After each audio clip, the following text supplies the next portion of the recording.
word of God is taken from Luke chapter 23, verses from 27 to 28.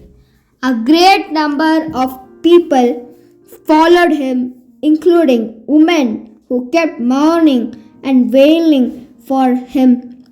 But Jesus turned to them and said, "Daughters of Jerusalem, do not weep for me, but weep for yourselves and for your children."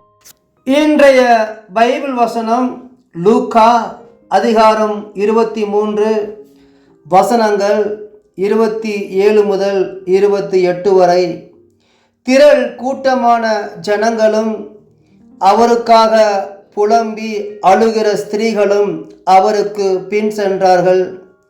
இயேசு அவர்கள் முகமாய் திரும்பி, எருசலேமின் குமாரத்திகளே, நீங்கள் எனக்காக அழாமல் உங்களுக்காகவும் உங்கள் பிள்ளைகளுக்காகவும் அழுங்கள் என்றார்.